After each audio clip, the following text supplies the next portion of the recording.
Trevor ಹಗಲುಗನಸು ಕಾಣಲು ಇಷ್ಟಪಡುವ ಶಾಂತ ಹುಡುಗ. ಇತರ ಮಕ್ಕಳು ಹೊರಗೆ ಆಟವಾಡುತ್ತಿದ್ದಾಗ ಅವನು ದೂರದ ಪ್ರದೇಶಗಳನ್ನು ಮತ್ತು ರೋಮಾಂಚಕಾರಿ ಸಾಹಸಗಳನ್ನು ಕಲ್ಪಿಸಿಕೊಂಡನು. ಒಂದು ದಿನ ಟ್ರೆವರ್ ಸಾಹಸಗಳನ್ನು ಮಾಡಲು ಪುಸ್ತಕಗಳ ಅಗತ್ಯವಿಲ್ಲ ಎಂದು ನಿರ್ಧರಿಸಿದನು. ಅವನು ಹೊರಗೆ ಹೆಜ್ಜೆ ಹಾಕಿದನು ಮತ್ತು ಅವನ ಹಿತ್ತಲು ಇದ್ದಕ್ಕಿದ್ದಂತೆ ಕಾಡುಕಾಡಾಯಿತು.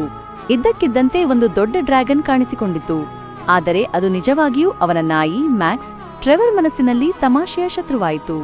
ಮುಂದೆ ಟ್ರೆವರ್ ಒಂದು ದೊಡ್ಡ ನದಿಯನ್ನು ದಾಟಬೇಕಾಯಿತು. ವಾಸ್ತವದಲ್ಲಿ ಅದು ಕೇವಲ ತೋಟದ ಮೆದುಗೊಡವೆ ನೀರನ್ನು ಸಿಂಪಡಿಸುತ್ತಿತ್ತು. ಆದರೆ ಟ್ರೆವರ್ ಒಂದು ಉಬ್ಬರವಿಳಿತದ ಪ್ರವಾಹವನ್ನು ಕಲ್ಪಿಸಿಕೊಂಡನು. ಅನೇಕ ಸವಾಲುಗಳ ನಂತರ ಟ್ರೆವರ್ ಗುಪ್ತ ನಿಧಿಯನ್ನು ಕಂಡುಹಿಡಿದನು. ಅದು ಕೇವಲ ಹೊಳೆಯುವ ಬಂಡೆಯಾಗಿತ್ತು, ಆದರೆ ಅವನಿಗೆ ಅದು ಅಮೂಲ್ಯವಾದ ಆಭರಣವಾಗಿತ್ತು. ಧೈರ್ಯಶಾಲಿ ಸಾಹಸಿ ಟ್ರೆವರ್ ವಿಜಯಶಾಲಿಯಾಗಿ ಮನೆಗೆ ಮರಳಿದನು. ಅವನ ಬಳಿ ನಿಜವಾದ ನಿಧಿ ಇಲ್ಲದಿದ್ದರೂ ಅವನು ನಿಜವಾದ ನಾಯಕನಂತೆ ಭಾವಿಸಿದನು.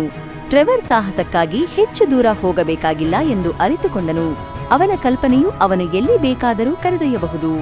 ಕಲ್ಪನೆಯೊಂದಿಗೆ ನೀವು ಯಾವುದೇ ಸಾಮಾನ್ಯ ದಿನವನ್ನು ಅಸಾಧಾರಣ ಸಾಹಸವನ್ನಾಗಿ ಪರಿವರ್ತಿಸಬಹುದು. ಸೃಷ್ಟಿಸುವ ಶಕ್ತಿ ನಿಮ್ಮೊಳಗಿದೆ.